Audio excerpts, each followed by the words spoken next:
오늘 2017년 부활절을 맞이해서 오늘은 우리 독일의 복음주의 신학자인 에릭 사우어라고 하는 이분이 이 부활에 대해서 참 의미 있는 이야기를 해서 그 이야기를 여러분에게 소개하면서 오늘 말씀을 시작하려고 합니다.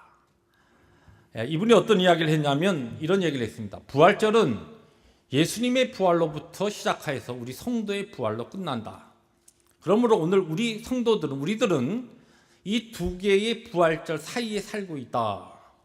그러면서 어떻게 이 진리를 가지고 어떠한 내용을 믿는 자들에게 공고했냐면, 이와 같은 두 개의 부활절 사이에 살고 있는 우리 신앙인들은 예수님의 부활이 주는 그 능력을 믿음으로 붙잡고, 달리 표현하면 예수님의 부활의 믿음의 능력으로 우리가 경험하게 될 부활을 향하여 힘껏 순종의 삶을 살아가는 것이 우리 신앙인들이 해야 할 일이다.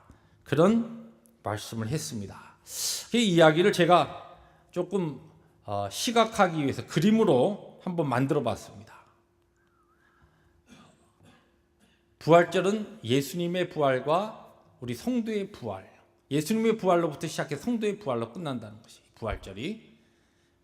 그런데 우리 오늘 이 신약시대, 교회시대를 살아가고 있는 우리 모든 크리스찬들은 예수님의 부활과 우리 성도의 부활 이 가운데 사이에서 우리 모두가 살고 있습니다. 이러한 하나님의 이 섭리 가운데 오늘을 살고 있는 우리들은 어떻게 하나님 앞에 살아야 될 것인가?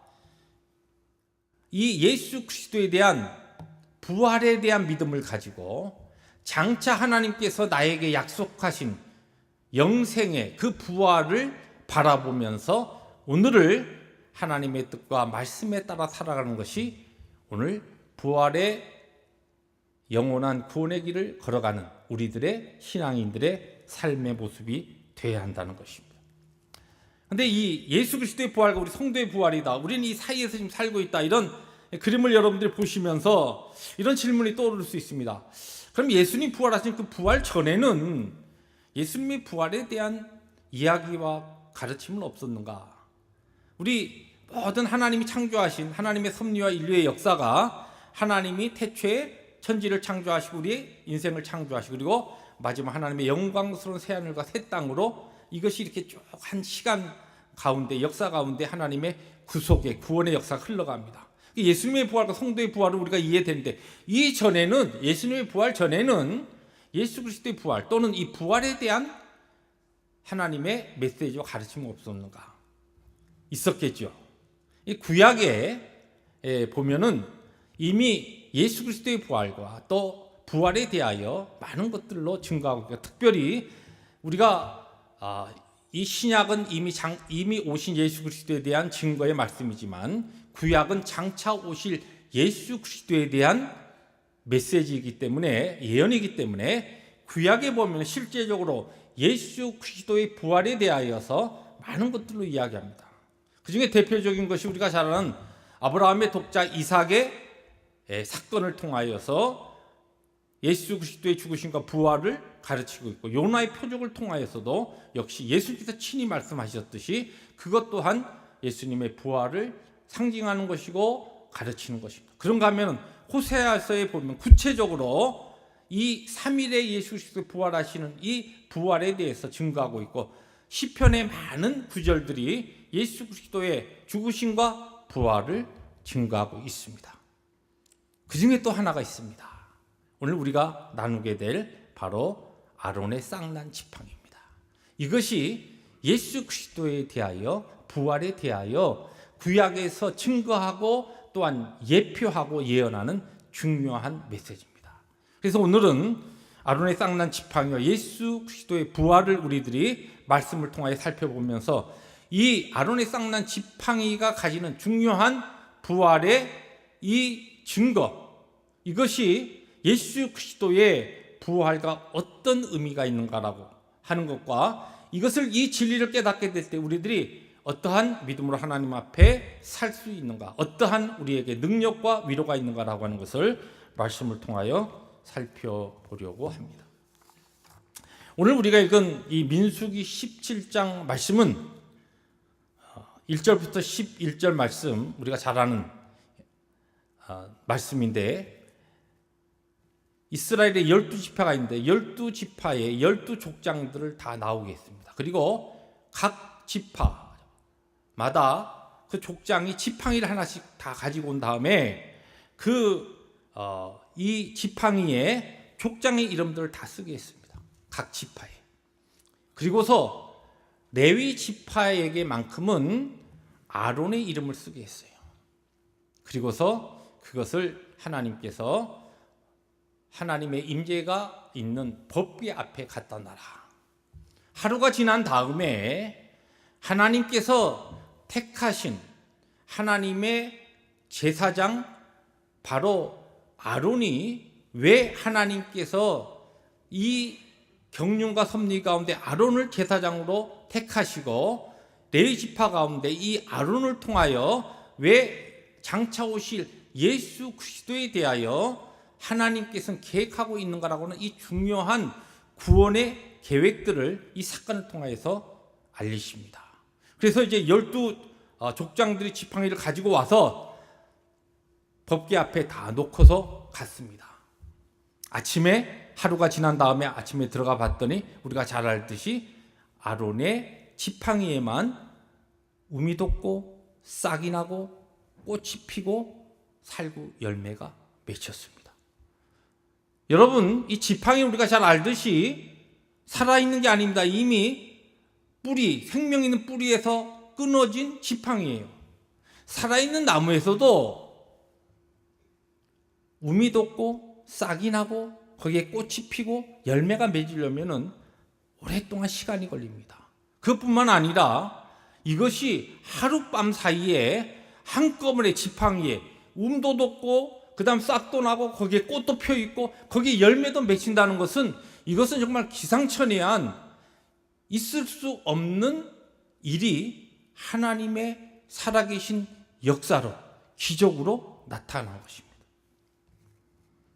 이것을 통하여서 하나님께서는 아론의 싹난 지팡이만 이제 거두시고 다른 다 지팡이는 가지고 가게 했습니다.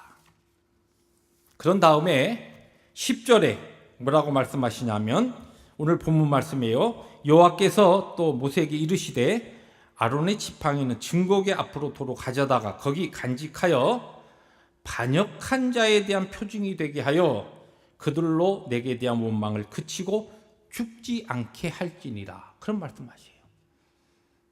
여기에 보니까 지금 왜 이런 하나님께서 왜 이런 명령을 하시고 왜 아론의 지팡이만 싹이 나게 하셨느냐 하면은 이 아론의 지팡이를 법궤에 갖다 두고서 그것을 영원히 그곳에 두면서 반역한 자들이 더 이상 하나님의 뜻, 하나님의 계획, 하나님의 주권과 섭리, 하나님의 구원의 역사를 반역하고 그것을 반대하지 못하도록 그러다가 죽는 일이 없도록 이것을 증거로 삼으라. 그렇게 말씀하신 겁니다. 그럼 이게 도대체 반역한 자에 대한 이야기는 무엇인가? 이 17장 앞에 16장을 여러분들 오늘 부활절 다 행사 마치시고 댁에 돌아가셔서 꼭 민수기 16장과 17장을 다시 한번 읽어보시기 바랍니다. 이 16장에는 이스라엘 백성들의 반역하는 이야기가 나옵니다. 우리가 잘 아는 고라와 다단과 아비람이라고 하는 이 레위 지파 중에서 이 인물들이 자기의 가족들하고 때를 지어서 하나님께서 세우신 리더십을 챌린지합니다. 하나님께서 세우신 이 리더십, 이 다른 리더십이 아니라 모세와 아론, 당신들도 우리와 똑같은 레위 지파인데 왜 당신들만 특별히 우리 위에 특별히 더 높은 자리에 서가지고 당신들이 제사장이고 우리는 다 레위 지파도 다 똑같은 레위 지파인데 왜 당신들이 우리의 리더가 되느냐. 그런 하나님의 섭리와 하나님의 일하심에 대해서 그들이 반역합니다. 그것에 대해서 하나님께서 진노하시죠. 그런데 하나님께서 이 진노하셔가지고 이 고라와 다단과 아비람, 그와 그의 가족들, 그리고 그 반란에 반역에 동참했던 250명의 향로를 든 족장들이 하나님의 놀라운 그와 같은 징계의 기적으로 이 가족들은 땅이 열려서, 그래서 땅이 꺼지면서 땅이 파묻혀서 다 죽게 되고, 향로를 들었던 족장 250명은 불이 나와서 타 죽습니다. 근데 이것이 다른 것이 아니라, 지금 모세와 아론에 대해서 반역한 게 다른 뜻이 아니고, 왜 우리도 다 레위 지파인데 성경의 그 족보들을 보면은 이 아론과 이 모세가 그렇게 하나님께서 그냥 택하셔서 제사장으로 그들을 레위 지파 중에서 삼으셨는데, 그래서 아론의 자손들이 이제 제사장이 되는 거예요. 근데 이것이 왜 너희들만 하느냐, 우리도 할 수 있는데, 그러면서 그 문제를 가지고 반역을 한 거예요. 그런 일이 있은 다음에, 그 다음에 백성들이 또 난리가 났습니다. 모세와 아론, 당신 때문에 당신들이 제사장이라고 하는 것과 같은 특별한 자리에서, 레위 지파에서 특별히 빼어나서 어떤 일을 하면서 우리 백성들이 이렇게 죽는 일이 당신들 때문에 생기지 않았느냐. 하나님께서 그와 같은 도전과 반역에 또 분노하십니다. 진노하셔서 어떤 일을 하시냐면 전염병을 돌려가지고 14,700명이 죽습니다. 아론이 향로를 가져가지고 그 전염병 사이에 둬서 백성들 구원하죠. 이것이 16장의 이야기입니다. 근데 굉장히 중요한 것은, 말씀 시작할 때 구약은 장차 오실 예수 그리스도의 예표고, 아론의 쌍난 지팡이, 이것은 예수 그리스도의 부활에 대한 이야기입니다. 그럼 이것은 도대체 어떤 의미가 있느냐? 히브리서에 보면은 예수님께서 제사장이다라고 하는, 대제사장이다라고 하는 것이 특별히 한 10구절에서 증거되고 있는데, 그 중에서 대표적인 2개 구절만 여러분에게 소개합니다. 화면을 통해서 같이 읽습니다. 시작. 그러므로 함께 하늘의 부르심을 받은 거룩한 형제들아, 우리가 믿는 도리의 사도시며 대제사장이신 예수를 깊이 생각하라. 여기 보면 대제사장이신 예수라. 히브리서 3장 1절 말씀. 그 다음에 히브리서 4장 14절 말씀이에요. 함께 읽습니다. 시작. 그러므로 우리에게 큰 대제사장이 계시니 승천하시니 곧 하나님의 아들 예수시라. 우리가 믿는 도리를 굳게 잡을지어다. 여기 지금 예수님이 제사장이에요. 자, 그러면 지금 이 아론의 쌍난 지팡이에 이 지금 배경이 되는 반역이 어디에서 나오냐면, 왜 아론이 당신만 왜 제사장이냐, 당신과 당신 후손만. 하나님이 그렇게 정하시고 하신 것인데, 하나님의 주권과 하나님의 구원의 그 역사를 지금 고라와 다단과 아비람의 그 반란꾼들이 지금 반역한 겁니다. 그것에 족장 250명이 가담합니다. 나중에 백성들까지도 그 문제를 가지고 나옵니다. 하나님께서 아론의 쌍난 지팡이를 통하여서 절대로 이 아론이, 그리고 아론과 그의 자손들이 제사장이 되는 이 나의 규례는 영원하다라고 하는 것을 복기에 두면서 그것을 확증하시고, 왜 이것이 이만큼 중요하냐면은 하나님께서 제사장으로 삼으신 이 제사장의 역할은 거룩하신 하나님과 죄로 인하여 멸망당할 수밖에 없는 이스라엘 그의 백성들이 거룩하신 하나님을 만나서 하나님과 교제하고 구원의 길을 가게 하는 그와 같은 속죄의 제사, 가장 중요한 희생제사를 지내는 이 일을 제사장이 하는데, 이 일은 하나님께서 정하신 아론과 그의 후손들만 해야 되는 것이. 근데 다른 레위 지파들이 왜 우리도 레위인데, 레위 자손들인데 왜 당신만이냐? 하나님께서 허락하시지 않았다는 것이. 그것을 가르치시기 위해서 아론의 쌍난 지팡이의 기적을 하나님께서 행하셨습니다. 그런데 오늘 히브리서가 우리에게 무엇을 증거합니까? 아론이 누구를 예표한 것이냐? 구약의 제사장이었던 아론이 누구를 뜻하느냐? 장차 오실 영원한 대제사장 예수 그리스도를 예표하는 것이에요. 예수 그리스도를 아론이 지금 예표하는 것인데, 아론이 왜 아론과 그의 후손만 제사장이 될 수 있느냐라고 하는 이 퀘션은, 왜 예수님만, 왜 예수 그리스도만 구원의 길이고 왜 예수 그리스도만 유일한 구원의 방법인가, 다른 방법도 있지 않은가 라고 하는 것에 대해서 하나님께서 딱 정리하신 겁니다. 그래서 아론과 그의 후손만 하나님께서 정하시고 택하시고 그의 백성들을 구속하신, 유일하게 세우신 이 제사장이다라고 하는 것을 보여주시기 위해서 어떤 일을 하셨느냐. 아론이 유일한 대제사장이다. 그 증거의 기적이 뭡니까? 바로 아론의 쌍난 지팡이에요. 그러면 예수님만이 유일한 대제사장이시다라고 하는 것을 하나님께서 증거하시기 위해서 친히 행하신 그 놀라운 기적의 사건이 무엇입니까? 바로 예수 그리스도의 부활입니다. 그렇기 때문에 이 아론의 쌍난 지팡이는 그대로 예수 그리스도의 부활에 대한 증거요, 예언이요, 이것에 대하여 하나님께서는 그 어떠한 것은 다 양보하실 수 있지만 그의 사랑으로 이 하나님께서 내신 인생의 구원의 방법만큼은 어떠한 것도 용서할 수 없는 것이다. 사랑하는 성도 여러분, 가끔 그런 질문을 해봅니다. 예수님만이 유일한 구원자 되십니까? 믿습니까?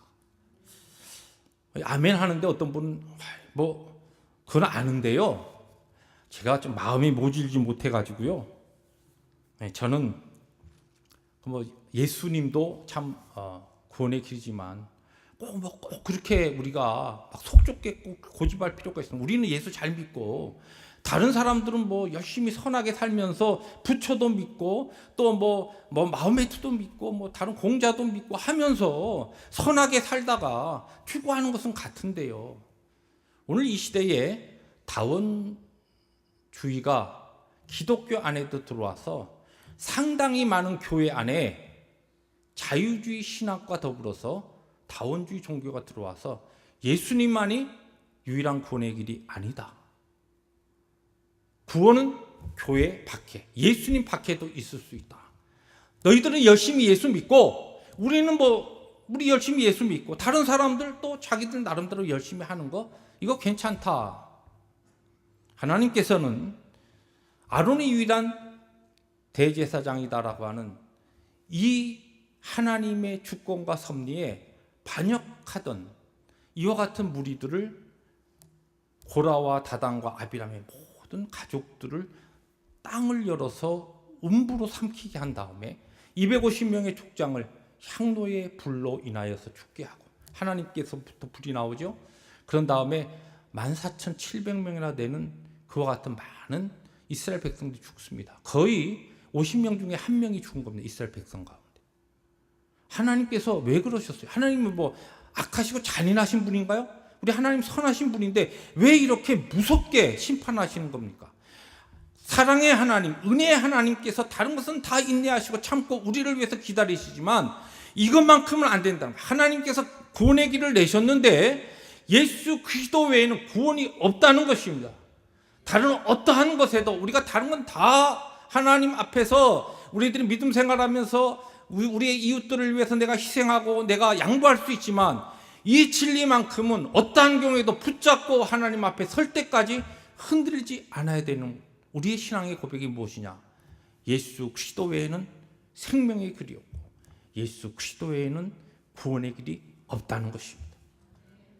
이것을 위해서 바로 아론이 유일한 대제사장을 증거하기 위해서 하나님께서 말도 안 되는 죽은 나무의 지팡이에서 우미도 꽃 싹이 나고 하룻밤 사이에 거기에 또 꽃도 펴있고 거기에 열매도 맺는 하나님의 기적과 초자연적 역사를 일으키신 하나님께서 예수님이 유일한 대제사장이고 유일한 구원의 길이다, 예수 그리스도 외에는 우리가 살 길이 없다라고 하는 이 하나님의 구원의 길에 대하여 이것만큼은 양보하실 수 없기 때문에 이것을 증거하시기 위해서, 이것을 우리에게 가르치시기 위해서 죽음에서 예수 그리스도께서 부활하게 하신 것입니다. 여러분, 아론의 쌍난 지팡이입니다. 어제 꺾고 온 거 아니에요. 어제 꺾고 왔다고 해도 거기서 어떻게 그런 일이 일어날 수 있어요. 근데 예수님의 부활에 대해서 이야기하면 부활에 대해서 뭐 많은 의심해서 뭐 많은 이야기도 있어요. 그 중에 하나가 뭐냐면 기절설이라는 거 있어요. 기절설. 예수님께서 십자가에서 달려 돌아가셨다 기절했다가 죽으신 줄 알고 내려놨더니 깨어나셨다. 그런 말 하는 사람은요, 십자가에 대해서 너무 십자가 처형에 대해서 역사적으로 너무 무식하고 모르니까 그런 얘기 하는 거예요. 그런 사람들은 그런 얘기 하면 데려다가 십자가가 어떤가 한번 그대로 한번 해보면 아마 그런 말 절대로 못할 거예요. 예수님은 손과 발을 포개서 못을 박아서 나무에 매어 다루시고 옆구리에 창을 찔러서 피를 뺐습니다. 완전히 죽으신 거예요. 아론의 지팡이가 완전히 생명 없는 나무에서 생명의 역사가 일어났듯이 예수 그리스도의 부활은 완전히 죽으셨다가 하나님의 능력으로 다시 사신 것입니다. 이 부활의 예수 그리스도가 유일한 우리의 영생과 구원의 주심을 믿는 이 믿음을 고백을 가진 자들이, 세상이 변하고 살고 있는 시대가 변하고 우리의 삶의 환경이 변할지라도 어떤 경우에도 우리들이 양보할 수 없고 하나님 앞에, 주님 앞에 설 때까지 기회가 있는 대로 이 진리, 이 복음, 이 생명의 이 예수 그리스도의 피 묻은 복음을 증거해야 하는 것은 바로 예수 그리스도 외에는 영생이 없고 부활이 없고 생명이 없기 때문이라는 말씀입니다.